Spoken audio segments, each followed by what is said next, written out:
E para falar sobre esses fenômenos, nós estamos recebendo em nossos estúdios o ufólogo Bruno Miranda. Bom dia, Brunão, seja bem-vindo ao nosso Cara a Cara com a Verdade.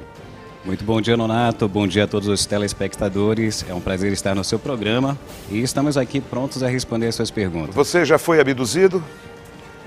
Já tive algumas experiências. Sério? E a gente vai explicar isso um então pouquinho aí. Então me diga, como é que foi, né?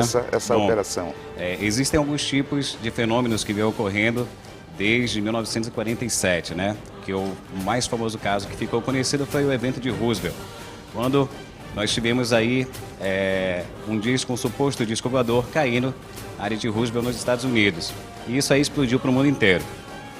Então, a partir desse fenômeno, várias pessoas, depois de um caso muito famoso também de Barney e Beth, que foram um dos primeiros a relatar sobre abdução, eles começaram a falar sobre esses fenômenos que vinham ocorrendo. Alguns, inclusive, tendo marcas, suas roupas rasgadas e se lembrando, digamos, dias depois do que tinha acontecido de verdade. E após passarem por alguns terapeutas, como por exemplo o processo de hipnose, recordavam o que tinha acontecido e começaram a estudar isso aí. Então algumas pessoas começaram a despertar e várias pessoas sem contato nenhum, sem pesquisar OVNIs ou ter contato com filmes de alienígenas, que está muito na moda hoje, começaram a sonhar com naves espaciais, se sonhando também sendo abduzidas e ao mesmo tempo entrando em naves e tendo contatos com isso, né? Insônio, né, Bruno? Insônio, né? Que é um tipo de abdução que nós chamamos em projeção astral. E nós temos aí não só a ufologia espiritualista que trata desses assuntos, entre eles um médium muito famoso que é Chico Xavier, que nos traz relatos da data limite, que foi muito especulado em 2019, quando nós tivemos aí uma data para que a humanidade não entrasse em guerra, que posteriormente a isso nós teríamos maiores contatos com seres das estrelas, né?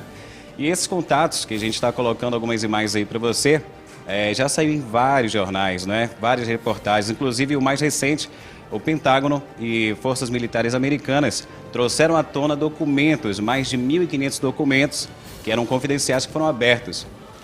Se eu não me engano, mais ou menos 1.200 não explicados e que eles não têm a menor capacidade do que fazer. E aqui no Brasil, nós tivemos grandes eventos. Um deles foi a Operação Prato, né? Que aconteceu lá em 1977. Colares, que ficou conhecido como Operação Prato, e você bem citou o famoso caso do chupa-chupa, né? Onde luzes vindas do céu... Você não era nem nascido ou já era? Ainda não. Tá. Então, luzes que vinham do céu atingiam determinadas pessoas e elas ficavam com uma queimadura de 1º grau. Essa queimadura ficava com 3 furínios e aí temos alguns registros. Esses documentos que estão passando aqui, alguns deles, né, foram liberados por Ademar Givaer, da revista UFO, e outros ufólogos que fizeram uma campanha nacional para a liberação desses documentos. A partir de quando que você se interessou pelo assunto, hein? Me conta. Olha, eu basicamente nasci, né, em 89 e a partir do que eu nasci, digamos, intuitivamente sempre tive essa ideia de que nós não estamos sozinhos no universo, né?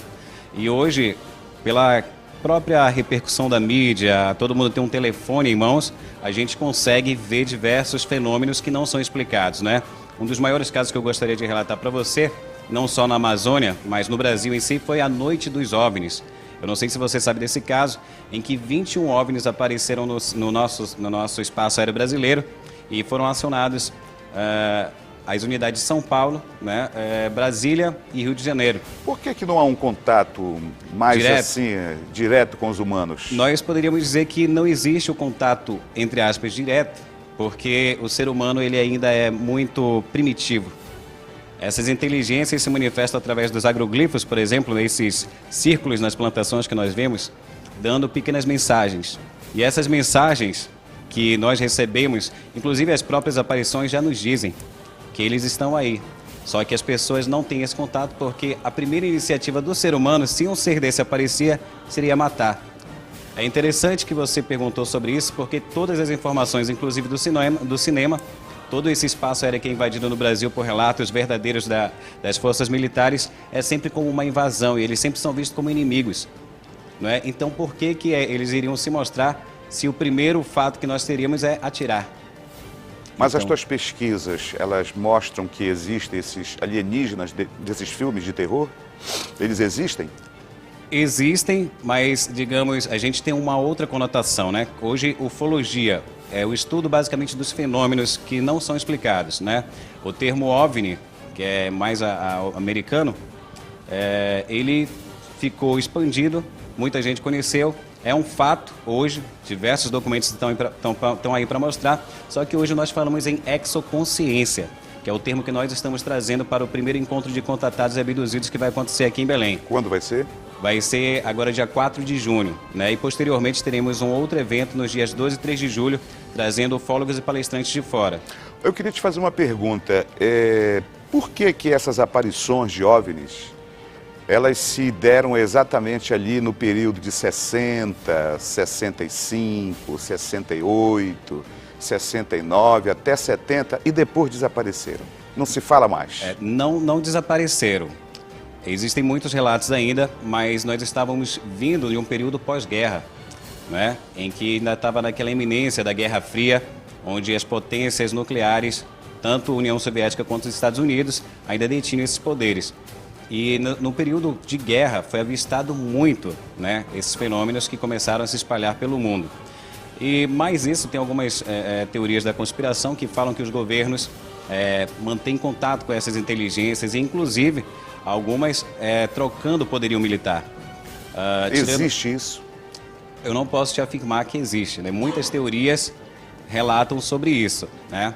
Mas Essas tecnologias todas usadas pelo homem, você acredita que veio tudo lá de trás? Olha, segundo o episódio de Roswell, né? Segundo o episódio de Roswell, muita gente acredita que os Estados Unidos em si, na Área 51, tão famigerada Área 51, detém desde aquele acidente de Roswell as naves, que Por foi que nunca foram mostradas reversa, essas né? naves? Infelizmente porque justamente se a gente revela, por exemplo, que existe uma vida em outros planetas habitados, que essas inteligências são muito mais superiores do que a nossa inteligência, e são fatos provados aí que tem um documentário que eu tinha mandado para cá uma parte, mas eu acredito que não está aqui. No objeto desse aí eles conseguiram alcançar 15 mil quilômetros por hora. O nosso caça mais avançado atinge 4 mil quilômetros por hora. Então eles mantêm digamos, a defensiva, se mostram e aparecem. O Ademar Givaé, que é um dos maiores ufólogos do Brasil e do mundo, né, brasileiro inclusive, ele relata que a sua primeira experiência quanto a acreditar em, digamos, inteligências fora da Terra foi no campo de futebol. Mais de 25 mil pessoas estavam presentes no campo de futebol e a nave ficou pousada, várias naves ficaram pousadas em cima do estádio. Agora pergunta-se por que ninguém, não todo o jogo parou para as pessoas verem e não foi relatado na mídia. Existe um apagão que até hoje, infelizmente, quem fala, digamos, de OVNIs, de disco voador, que é o termo mais conhecido... As pessoas sofreram um apagão, as 25 mil? As 25 mil, né? Sofreram um apagão de quê? Hoje, quando você fala do termo OVNI, abdução, abduzidos... Mas olha, que história foi essa? Como é que 25 pessoas estavam reunidas... E a mídia não mostra, né? E a mídia não mostra, e o pior, que ninguém lembra do que viu. Lembra? Lembra, né? Muita gente relatou. Naquela época não existia redes sociais como nós conhecemos hoje, muito menos informação. Então, desde aí, o Ademar Givaé buscou o conhecimento disso e virou um dos maiores ufólogos. Só sei que o assunto não está tão discutido como no passado. Não, ao contrário. Atualmente, devido às evidências que está vindo do Pentágono, do governo americano, mas não digo só do governo americano, do Pará em si e do Brasil, onde nós temos vários fenômenos que foram comprovados, hoje a gente está muito mais aberto para essa questão, né? Então, tem, digamos, diversos documentos que mostram essas aparições que não são explicadas e fenômenos de contatos, né? Através de sonhos, que é o que a gente vai estudar um pouco sobre a exoconsciência. É muito legal você ver nave, é muito legal você avistar, inclusive filmar, só que a gente quer ir um pouco mais além. Será que nós estamos preparados para o contato? Porque a forma da viagem deles é um disco voador, hein? Na verdade, essa aqui é o mais famigerado, né? É o disco voador, digamos, o prato, né? Como ficou conhecido pelo Coronel Holanda. Não sempre é essa base, às vezes é triangular, tem diversas formas, né? O Coronel Holanda, que foi um dos que participaram aí como chefe da Operação Prato, ele descreve uma bola de futebol americano de mais de 100 metros paradas em colares, onde ele relata em diversos escritos seus, inclusive na entrevista que ele deu ao Fantástico e à revista UFO depois, antes de infelizmente se matar. E geralmente essas pessoas têm um fim trágico. Por quê? um fim trágico. Pois é, né? Existe muita especulação também sobre isso, né? Porque essas informações altamente confidenciais são liberadas e especula-se que, inclusive, pessoas que liberam essas imagens, esses documentos que pertencem à Força Aérea Militar ou pertencem à Marinha, por exemplo, que existe o caso dos OVNIs. Eu não sei se você sabe, diferente de OVNIs, que é objeto voador não identificado, os OVNIs são submarinos não identificados, né? Aliás, objetos submarinos não identificados. Foi, de algum tempo atrás, detectado que a Marinha em si, não só do Brasil e de outros continentes, começaram a pegar determinadas frequências debaixo do mar. Coisas e objetos que apareciam no radar imenso que eles não sabem como viram. E aí alguns documentos, inclusive os que foram liberados pelo Pentágono, mostram vídeos de aeronaves extraterrestres saindo do mar. E, digamos, se a gente procura eles lá fora, eles estão aqui do nosso lado, né? Então, são muitas evidências que nós temos que a gente pode dizer e fazer um estudo prévio, o que a gente vai fazer no dia 4 de junho, ver quantas pessoas estão com esse despertar, quantas pessoas foram contatadas. E o que é o contato? É você estar desperto para uma outra realidade. Ninguém está vivo da questão que houve em Colares, não? Hein? Não tem nenhum vivo? Sim, temos. Vocês vão levar? Temos. A gente não conseguiu para esse evento agora do dia 4, porém para o dia 2 e 3 de julho, inclusive a Simone Miranda está aqui, eu gostaria que ela pudesse participar aqui conosco, ela é a nossa diretora do Núcleo Consciência. Temos 1 minuto. Do Núcleo Consciência Nova que está fazendo esse evento. É o pai do Gleiton, né? Que teve um dos contatados que participou desse fenômeno e ainda está vivo em Colares, né? Isso aí, mais uma vez, que bom estar aqui. Cadê o áudio dela? Pode falar. Pronto, tudo ok agora? Tudo ok. Mais uma vez, gratidão por nos receber. Esse assunto é um assunto muito delicado.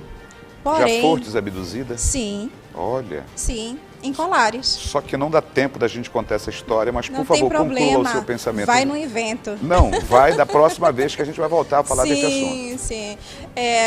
Esse assunto OVNI é realmente muito delicado, necessita de estudo, pesquisas, leituras.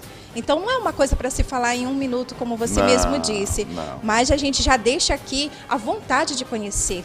Não, nós vamos inclusive programar uma reportagem lá em Colares, Muito fazer bom. uma matéria ouvindo as pessoas, Sim, né, que tem muita gente da época que ainda mora em Colares. sim. Nós vamos fazer uma reportagem muito bacana sobre disco voador. Pois é, eu trouxe até um vídeo registrado semana passada no Conjunto Júlia Cefé. Epa, isso aí é sério. Pois Isso aí... é, Peraí, calma lá, por favor. eu passei a produção. Espero que dê tempo, né? Então, Não, vai dar tempo, aí a gente vai... E o melhor que foi, olha, pronto. Isso era um final da tarde.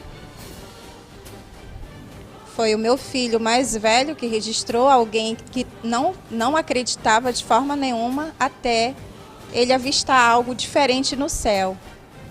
E quanto mais nós estávamos filmando... Aquele pontinho branco lá, é? Exatamente. Olha como a luz, ela aumenta, como se estivesse, nos ouvindo e de repente ela vai embora.